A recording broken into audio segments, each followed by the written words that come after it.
Halo semuanya, kesempatan kali ini saya akan membahas tentang the future of investment management. The future of investment management yaitu tren terkini dalam manajemen investasi, memahami perkembangan terbaru dalam manajemen investasi, termasuk penggunaan teknologi dan analisis data untuk membuat keputusan yang lebih baik. Tren ini juga mencakup peningkatan minat terhadap investasi alternatif dan diversifikasi portofolio. Keuangan berkelanjutan. Pentingnya keuangan berkelanjutan dalam investasi modern, investor semakin memperhatikan dampak sosial dan lingkungan dari investasi mereka, serta mencari cara untuk berinvestasi yang tidak hanya menguntungkan secara finansial tetapi juga berkontribusi pada berkelanjutannya planet. Faktor-faktor yang mempengaruhi investasi yaitu identifikasi faktor-faktor yang mempengaruhi keputusan investasi di masa depan seperti kondisi ekonomi global, perubahan regulasi, dan tren demografis. Memahami faktor-faktor ini faktor-faktor ini penting untuk merumuskan strategi investasi yang efektif.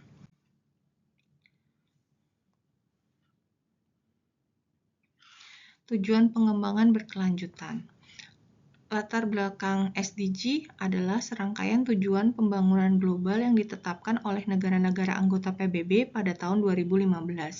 Tujuan ini bertujuan untuk mengatasi berbagai tantangan pembangunan berkelanjutan melalui pendekatan yang terintegrasi.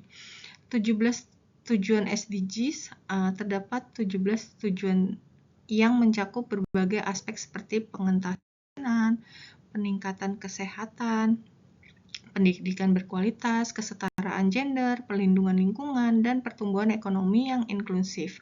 Setiap tujuan saling terkait satu sama lain untuk mencapai dunia yang lebih baik. Kemudian peran investasi dalam SDGs. Investasi memainkan peran krusial dalam mencapai SDGs melalui pembiayaan proyek-proyek seperti energi terbarukan dan infrastruktur hijau. Investasi dapat mendukung pencapaian tujuan-tujuan ini. Selain itu, investor perlu mempertimbangkan faktor-faktor ESG yaitu lingkungan, sosial, dan tata kelola dalam pengambilan keputusan investasi. Dampak positif SDGs adalah penerapan SDGs dilakukan dapat mengurangi kemiskinan global, meningkatkan kesehatan masyarakat, dan mendorong kesetaraan gender.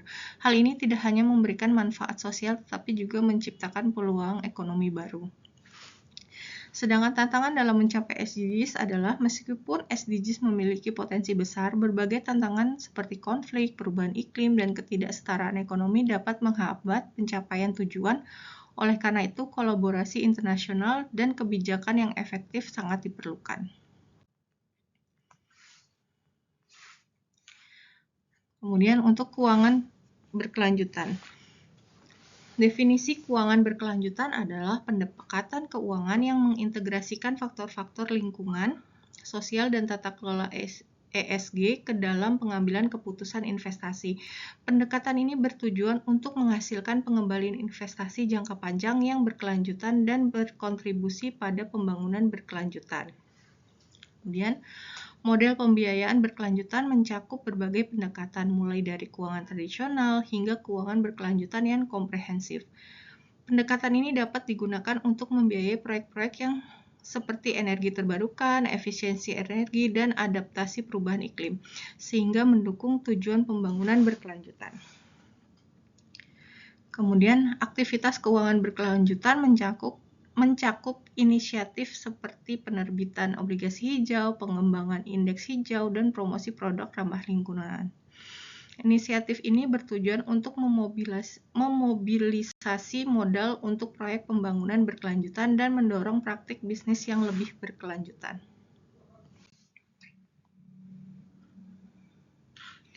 Roadmap keuangan berkelanjutan di Indonesia.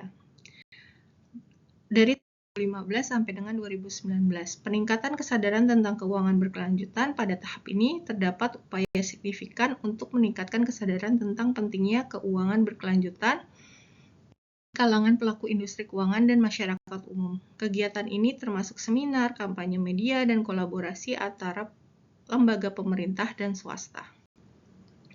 Pengembangan model pinjaman hijau. Pengembangan model pinjaman hijau bertujuan untuk mendukung pembiayaan proyek-proyek pembangunan berkelanjutan seperti energi terbarukan dan infrastruktur ramah. Inisiatif ini membantu menciptakan akses keuangan yang lebih baik untuk proyek-proyek yang mendukung keberlanjutan. Kemudian pengembangan kapasitas lembaga keuangan. Lembaga keuangan di Indonesia memulai mengembangkan kapasitas dalam menerapkan prinsip-prinsip keuangan berkelanjutan. Pelatihan dan workshop diselenggarakan untuk meningkatkan pemahaman dan kemampuan dalam investasi berkelanjutan. Nah, untuk roadmap keuangan tahun 2021 sampai 2025 adalah pengembangan ekosistem keuangan berkelanjutan. Tahap kedua ini fokus pada pengembangan ekosistem keuangan berkelanjutan yang komprehensif.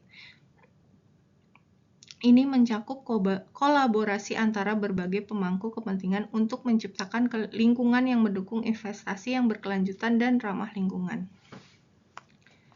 Kemudian, penerapan taksonomi hijau. Penerapan taksonomi hijau menjadi langkah penting untuk mengklasifikasikan kegiatan usaha yang dianggap berkelanjutan. Hal ini membantu investor dan lembaga keuangan dalam membuat keputusan yang lebih baik terkait investasi berkelanjutan. Kemudian yang ketiga adalah pemberi insentif untuk investasi berkelanjutan. Untuk mendorong lebih banyak investasi berkelanjutan, pemerintah dan lembaga terkait mulai memberikan insentif. Ini termasuk pajak yang lebih rendah dan dukungan finansial bagi proyek-proyek yang memenuhi kriteria berkelanjutan.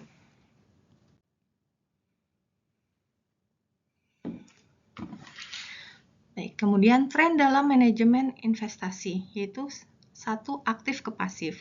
Pergeseran dari manajemen investasi aktif ke pasif semakin terlihat. Investor kini lebih memilih reksadana indeks dan ETF yang menawarkan biaya lebih rendah dan diversifikasi yang lebih baik. 2. Peningkatan kompetisi. Industri manajemen investasi mengalami persaingan yang semakin ketat. Manajer investasi harus berinovasi dan menawarkan nilai tambah untuk menarik investor. 3. Lingkungan pasar yang berubah. Kondisi pasar yang volatil dan ketidakpastian global mempengaruhi keputusan investasi. Investor perlu lebih fleksibel dan adaptif terhadap perubahan ini. 4. Big data. Pemanfaatan big data dalam analisis investasi telah menjadi tren utama. Data besar memungkinkan investor untuk membuat keputusan yang lebih terinformasi dan tepat waktu. 5. Smart beta. Strategi investasi smart beta yang menggabungkan pendekatan aktif dan pasif semakin populer. Ini memberikan kesempatan untuk mengoptimalkan hasil investasi dengan risiko yang dapat dikelola. 6. Investasi di luar keuntungan. Meningkatkan minat pada investasi yang mempertimbangkan faktor-faktor ESG, environment, sosial, dan governance. Dan dampak sosial menunjukkan pergeseran nilai di kalangan investor. Dan yang ketujuh adalah kompresi biaya. Biaya manajemen investasi semakin berkurang akibat persaingan yang ketat dan inovasi teknologi. Ini memberikan keuntungan bagi investor dengan biaya yang lebih rendah. Smart beta. Definisi smart beta atau faktor investasi. Smart beta adalah strategi investasi yang memanfaatkan aturan tertentu untuk memilih saham berdasarkan kriteria seperti nilai, momentum, atau volatilitas rendah. Strategi ini dirancang untuk mengungguli pasar dengan biaya yang lebih rendah dibandingkan dengan manajemen aktif tradisional.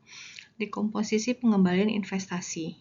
Pengembalian investasi dapat dipecah menjadi beberapa komponen, termasuk pengembalian pasar, pengembalian faktor, dan alpha. Strategi smart beta berfokus pada upaya untuk menangkap pengembalian faktor dengan biaya efektif, memberikan alternatif untuk pendekatan investasi lainnya. Keunggulan smart beta adalah menawarkan beberapa keunggulan termasuk transparansi dalam proses investasi, basis aturan yang jelas, dan biaya yang lebih rendah dibandingkan manajemen aktif. Ini menjadikannya pilihan menarik bagi investor yang mencari cara untuk mengoptimalkan portofolio mereka secara efisien. Sedangkan kelemahan smart beta adalah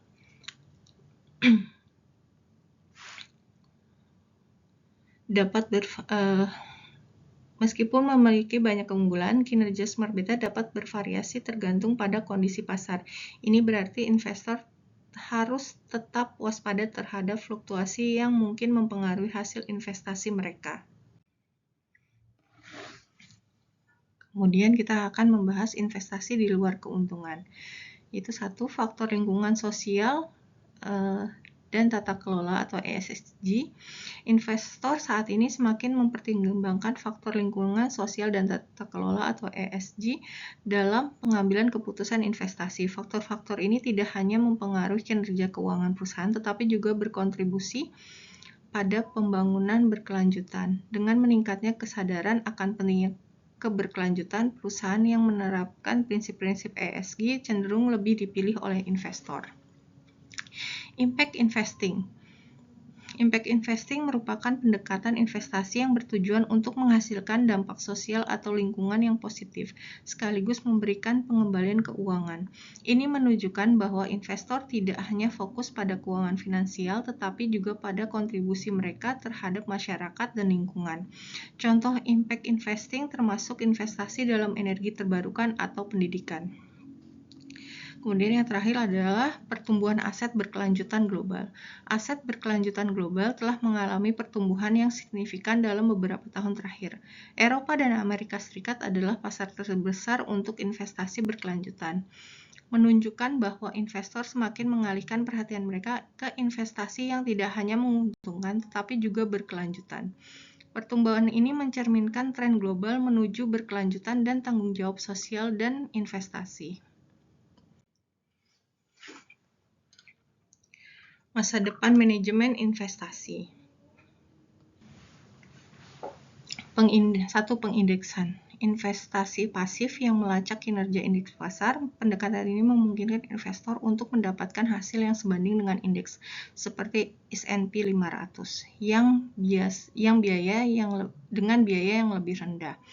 2. Investasi smart beta atau faktor. Investasi yang menggabungkan pendekatan aktif dan pasif. Ini fokus pada faktor-faktor tertentu seperti volatilitas dan nilai untuk mengoptimalkan kinerja investasi. Kemudian yang ketiga, investasi alfa murni. Manajemen aktif tradisional yang bertujuan untuk menghasilkan alfa, yaitu pengembalian yang lebih tinggi daripada indeks pasar. Melibatkan analisis mendalam, dan keputusan investasi yang cermat. Keempat, tantangan pengindeksan. Biaya rendah dan persaingan ketat menjadi tantangan utama dalam investasi pengindeksan. Banyak investor beralih ke ETF yang menarik biaya rendah sehingga mengurangi margin keuntungan. Kelima, peluang pengindeksan. Pertumbuhan pasar ETF memberikan peluang besar bagi pengindeksan.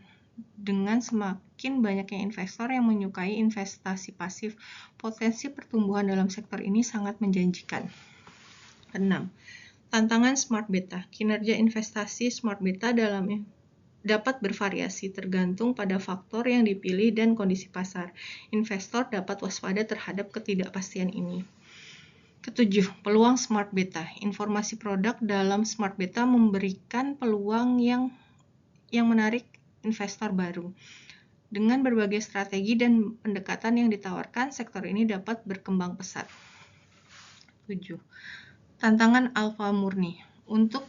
Sulit untuk mengungguli pasar dalam manajemen aktif. Dengan banyaknya informasi dan analisis yang tersedia, mencapai alfa menjadi semakin menantang. Peluang alfa murni. Pemanfaatan big data dan teknologi baru memberikan peluang untuk meningkatkan keputusan investasi dalam manajemen aktif. Ini dapat membantu investor menemukan peluang yang tidak terlihat sebelumnya. Dan yang terakhir adalah kesimpulan. Tren investasi yang berkembang. Tren investasi saat ini dipengaruhi oleh berbagai faktor global seperti Sustainable Development Goals atau SDGs, big data, dan environmental, social, dan governance atau ESG. Hal ini menunjukkan bahwa investor semakin memperhatikan dampak sosial dan lingkungan dari investasi mereka. Masa depan investasi. Masa depan investasi akan terlihat kombinasi antara pengindeksan, smart beta, dan alpha murni. Strategi ini memberikan pendekatan yang lebih dinamis dan adaptif bagi investor untuk mencapai hasil yang optimal.